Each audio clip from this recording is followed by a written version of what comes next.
नमस्कार and I welcome to all of you in global lookout. दोस्तों, Russia Ukraine war के बारे में हम सब जानते हैं और ये भी जानते हैं कि रशिया को पनिश करने के लिए यूरोप और यूएसए ने रशिया पे सैंक्शन लगा दिया था और अभी तक ये सैंक्शन लगे हुए हैं। लेकिन यूरोप की रशिया पे जो डिपेंडेंसी है उसके चलते ना चाहते हुए भी यूरोप को रशिया के साथ इकोनॉमिकली एंगेज होना पड़ रहा है और खासकर से यूरोप की जो एनर्जी की नेसेसिटी है उसके लिए जो यूरोप पूरा डिपेंडेंट है रशिया पे, उसकी वजह से रशिया अपने वॉर को फाइनेंस कर पा रहा है। यूरोप जो है वो 67% of natural gas, 27% of crude oil और ठीक आधा अपना सॉलिड फ्यूल की जरूरतों को पूरा करता है रशिया से।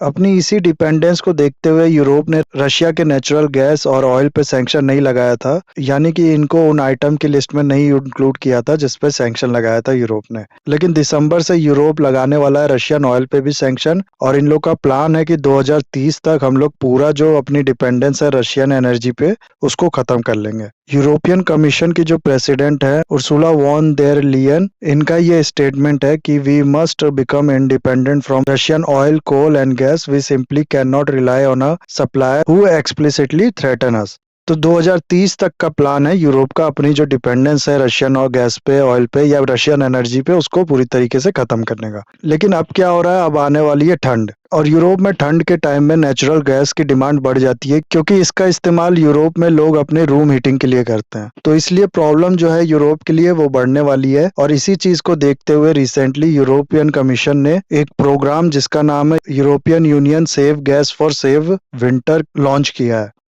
इसके अंदर सारे ईयू मेंबर ने मिलकर ये डिसाइड किया है कि हम सब इस साल जो अपनी विंटर में कंजम्पशन होती है गैस की, उसको इस साल 15% तक घटाएंगे, अच्छे से अपनी जो कंजम्पशन है उसको मैनेज करके। लेकिन फिर हाल की कुछ डेवलपमेंट और डरा देती है यूरोप को। रिसेंटली आप लोग ने सुना होगा नॉर्ड स्ट्रीम पाइपलाइन जिससे जर्मनी तक रशिया गैस पहुंचाता था, उसमें ब्लास्ट हुआ है। बहुत सी कंट्रीज का कहना है इसे रशिया ने कराया है, लेकिन रशिया इससे नकारता है। रशिया कहता है कि हम सबको पता है कि ऐसा कराने से किसको फायदा होने वाला है और किसको नुकसान। रशिया का इसमें कोई फायदा नहीं है, इसलिए कोई चांस ही नहीं है कि हमने ऐसा कराया है।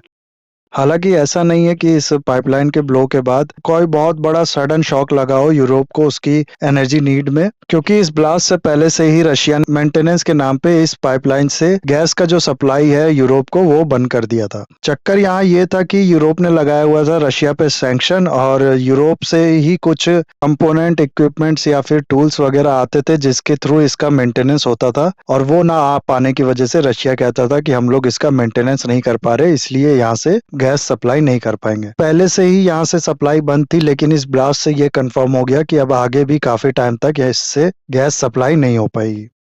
यूरोप के पॉलिटिशियन रशिया पे इल्जाम लगा रहे हैं कि वो एनर्जी को वेपनाइज कर रहा है और रशिया यूरोप पे इल्जाम लगा रहा है आपकी जो इकोनॉमी पावर है और सैंक्शन है आप उसको वेपनाइज कर रहे हैं। तो इल्जाम दोनों एक दूसरे पे लगा रहे हैं, लेकिन जो भी हो अगले 2 विंटर तक हम लोग को ये पता है और हम लोग को क्या सबको ये पता है कि यूरोप के लिए ये काफी टफ टाइम होने वाला है।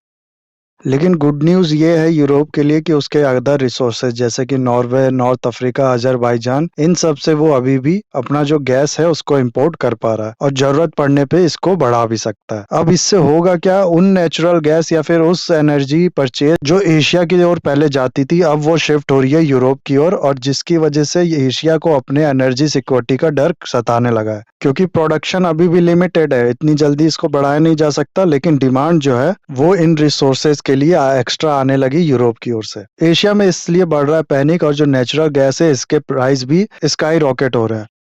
इसी डर के चलते रिसेंटली हुआ क्या है कि चाइना ने यूरोप जो नेचुरल गैस वो सप्लाई करता था उस पर रोक लगा दी है। दरअसल जब यूरोप ने रशिया पे सैंक्शन लगाया तो रशिया ने अपनी जो फ्रेंडली या सपोर्टिंग कंट्री थी उसको सस्ते रेट पे ऑयल और गैस सप्लाई करना शुरू कर दिया था और इस चीज का फायदा उठा के चाइना अपने लिए तो जो गैस है रशिया से खरीदता था, साथ ही साथ रशियन गैस को वो यूरोप में भी सेल करने लगा था। तो भले ही यूरोप जो है वो रशिया के जो गैस है उसको कम खरीदना शुरू कर दिया था, लेकिन वो इनडायरेक्टली चाइना से रशिया का ही गैस खरीद रहा था। इतना कि एक टाइम पे चाइना ने यूरोप के इंपोर्ट ऑफ गैस में 7% हिस्सेदारी अपने नाम कर ली थी। ये गैस चाइना रशिया से खरीदता था बहुत ही चीप प्राइस पे, यहाँ तक कि 50% डिस्काउंट पे भी चाइना ने रशिया से गैस खरीद के इसे बेचा हुआ है यूरोप को। लेकिन अब तक क्या सिचुएशन थी, चाइना में समर था प्लस जीरो कोविड पॉलिसी की वजह से डिमांड कम थी, इसलिए यूरोप को ये सप्लाई कर पा रहा था। लेकिन अब जैसे जैसे इसकी इकोनॉमी खुल रही है प्लस जो विंटर है वो भी आने वाला है चाइना में, तो अपनी फ्यूचर की इस डिमांड को या फिर अपनी फ्यूचर की एनर्जी सिक्योरिटी को देखते हुए चाइना के national development and reform commission ने चाइनीज एनर्जी जायंट जैसे कि पेट्रो चाइना, साइनोपैक और सिनुक को यह ऑर्डर दिया है कि वो बिल्कुल एलएनजी का सप्लाई नहीं करेंगे यूरोप को। चाइना इसका रीजन जो दे रहा है वो मैंने आपको बताया कि विंटर आने वाली है, इसकी वजह से उनकी भी रिक्वायरमेंट बढ़ेगी। लेकिन कई लोग इसका जो मेन रीजन है वो ये बता रहे हैं कि चाइना रशिया के साथ कोऑर्डिनेट करके यूरोप को मजबूर करने के लिए या फिर उनको घुटने पर लाने के लिए ऐसा कर रहे हैं। तो अब तक ये थी नेचुरल गैस की बात। इसी तरीके से हम लोग देख रहे हैं कि पूरे वर्ल्ड में इस समय नेचुरल गैस की कमी देखने को मिल रही है। अब ऑयल की क्या सिचुएशन है वो भी देख लेते हैं। हम लोग को पता है दिसंबर से यूरोपियन यूनियन ने कहा है कि हम लोग रशियन ऑयल पे भी सैंक्शन लगाएंगे। साथ ही साथ G7 कंट्रीज ने प्राइस कैप इनिशिएटिव भी नेगोशिएट किया है। यूरोप और यूएसए भी इसको सपोर्ट करेगा और बाकी कंट्री से भी ये गुहार लगा रहे हैं इंक्लूडिंग इंडिया और चाइना की वो भी इस चीज को सपोर्ट करे। प्राइस कैपिंग बेसिकली है क्या, मैं बताता हूँ आपको। दरअसल जितनी भी शिपिंग कंट्रीज हैं उनको चाहिए होता है इंश्योरेंस, क्योंकि वो एक बार में छोटा मोटा नहीं काफी ज्यादा वैल्यू का जो ऑयल है या फिर बाकी चीज है उसको सप्लाई करती हैं। और इन इंश्योरेंस को प्रोवाइड करने वाली जो कंपनीज है वो ज्यादातर कंपनीज है यूरोप बेस्ड और वो भी खासकर से लंदन में स्टेब्लिश्ड है। अब इन वेस्टर्न कंट्रीज ने या फिर यूरोपियन कंट्रीज ने अपनी कंपनी से कहा है कि पहले तो आप लोग देखो कि रशिया जो ऑयल सप्लाई कर रहा है वो किस रेट पे कर रहा है। दूसरा, हम लोग एक प्राइस बताएंगे जिसके ऊपर हम लोग नहीं चाहते कि रशिया अपना ऑयल सप्लाई कर सके, इसलिए हमारा जो बताया हुआ रेट है उससे ऊपर रशिया अपना ऑयल सप्लाई कर रहा है तो उसको इंश्योरेंस नहीं दोगे आप लोग। इस तरह से इन लोग ने किया क्या, रशियन ऑयल की जो प्राइस है उसको अपने हिसाब से लिमिट कर दी। ऐसा करके ये लोग जो प्रॉफिट है रशिया का ऑयल से उसको भी कम कर पाएंगे। साथ ही साथ जो रशिया का ऑयल है उसको मार्केट में भी एंट्री मिल जाएगी, जिसकी वजह से ऑयल सप्लाई शॉक है उसको भी रिड्यूस किया जा सकेगा। इसके अलावा रिसेंटली यूएसए ने ब्लेम किया है ओपेक कंट्रीज को और रशिया को कि ये सब एक साथ मिलकर आर्टिफिशियली जो ऑयल का प्राइस है उसको मैनिपुलेट कर रहे हैं। यूएसए ने सऊदी अरेबिया पे भी इल्जाम लगाया है कि वो भी रशिया का साथ दे रहा है जो कि यूक्रेन में इलीगल एक्टिविटीज कर रहा है। दरअसल रिसेंटली ओपेक कंट्रीज ने मिलकर ये डिसाइड किया है कि हम लोग जो ऑयल का प्रोडक्शन है उसको कम कर देंगे। इन लोग ने कहा है कि हम सब मिलकर 2 मिलियन बैरल पर डे कम कर देंगे ऑयल का प्रोडक्शन। ये सब तब हुआ है जब कुछ दिन पहले ही जो बाइडेन गए थे सऊदी अरेबिया, सऊदी की गवर्नमेंट को मनाने के लिए कि वो ऑयल का प्रोडक्शन मेंटेन रखे, इसको कम ना करे और प्राइस जो है उसको स्टेबलाइज करने में हेल्प करे। और सऊदी एक तरीके से ओपेक कंट्रीज का लीडर है। तो जो बाइडेन की इस बात मानने के बजाय सऊदी ने क्या किया कि ऑयल का प्रोडक्शन और कम करने का डिसाइड कर लिया और इन लोग ने इतना कम करना डिसाइड किया कि यूएसए तो दूर की बात, इससे रशिया को भी शॉक लगा है।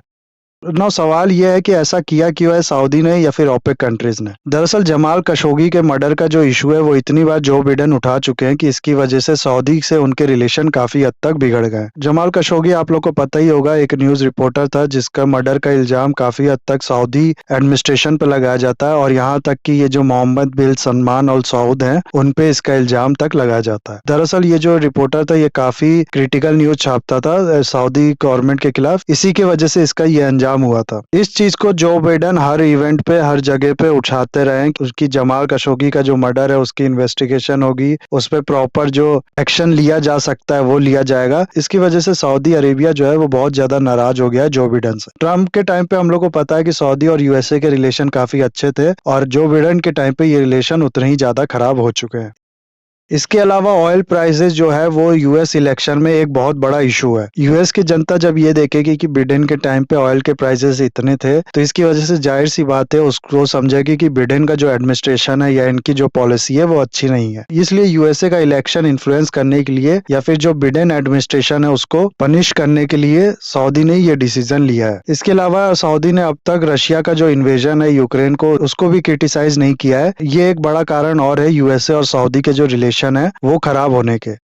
ओपेक कंट्रीज के इस डिसीजन को देखते हुए यूएसए में एक नोपेक बिल इंट्रोड्यूस किया गया जिसमें इन लोग ने डिसाइड किया है कि सऊदी कंट्रीज या फिर उन बाकी कंट्रीज को जो अपने ऑयल को वेपनाइज करेगी और यूएसए के अगेंस्ट यूज करेगी उसके अगेंस्ट यूएसए क्या करेगा, सबसे पहले तो जो इम्यूनिटी और बेनिफिट्स देता है यूएसए उस कंट्रीज को, जैसे कि सऊदी को काफी वो वेपन सप्लाई करता है और सस्ते रेट पे वेपन सप्लाई करता है, उसको वो सबसे पहले खत्म करेगी। उसके बाद से फिर बाकी एक्शन भी उन कंट्रीज के अगेंस्ट लिए जाएंगे जो कि एंटी कॉम्पिटिटिव नेगेटिव एक्शन में इन्वॉल्व होगी और आर्टिफिशियली ऑयल के प्राइस को मैनिपुलेट करने की कोशिश करेगी। एक चीज अगर और आपको मैं बताऊं तो ये जो ओपेक कंट्रीज है या फिर ओपेक प्लस कंट्रीज है, इनको अब ये डर लग गया है कि रशिया के अगेंस्ट जो हुआ, जो प्राइस कैपिंग की स्ट्रेटेजी है, वो कहीं ना कहीं हम लोग को भी इफेक्ट करेगी या फिर फ्यूचर में हम लोग के भी अगेंस्ट यूरोप या फिर यूएसए ऐसे एक्शन ले सकता है। ये भी एक बड़ा रीजन है ओपेक कंट्रीज के जो उसने रशिया को सपोर्ट या फिर के ऑयल का प्रोडक्शन कम करने का डिसीजन लिया है।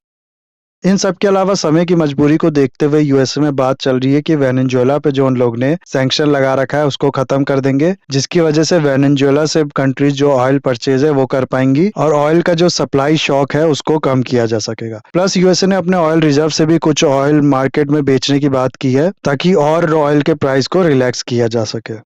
रशिया का इन सब में प्लान है कि यूरोप ऑलरेडी ऑयल का परचेज रशिया से कम कर चुका है और दिसंबर के बाद जो सैंक्शन भी लगा देगा रशिया पे।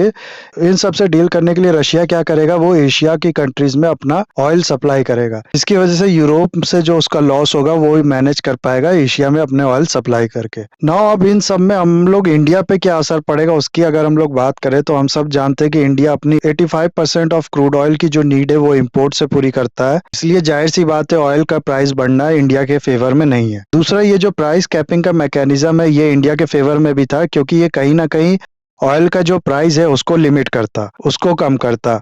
लेकिन जैसा कि हम लोग ने देखा कि ओपेन कंट्रीज ने ये भी अनाउंस कर दिया कि वो ऑयल का प्रोडक्शन ही कम करेंगे, तो इसकी वजह से भी ऑयल का प्राइस बढ़ेगा। तो ये दो चीज बड़ा फैक्टर होंगी आगे ऑयल का प्राइस डिसाइड करने के लिए। अब इसमें इंडिया पे जो असर होगा वो इन दोनों का जो बैलेंसिंग फैक्टर होगा उस पे होगा। साथ ही साथ रशिया हम लोग को पता है डिस्काउंट पे इंडिया को ऑयल बेच रहा है, ये कितना डिस्काउंट फ्यूचर में देता है और कब तक ये देता है इस पे भी बहुत हद तक डिपेंड करेगा। लेकिन ओवरऑल अगर हम लोग बात करें तो जो ऑयल प्रोडक्शन का कम करना है सऊदी का, ये बहुत ही ज्यादा नेगेटिव इंपैक्ट करेगा इंडिया पे लॉन्ग टर्म में। नेट में अभी कुछ कह पाना तो पॉसिबल नहीं है, हम लोग देखते हैं आगे कौन सा फैक्ट ज्यादा इन्फ्लुएंस करता है ऑयल के प्राइस को और फिर उस हिसाब से इंडिया पे क्या असर पड़ेगा उसको हम लोग देखेंगे आगे।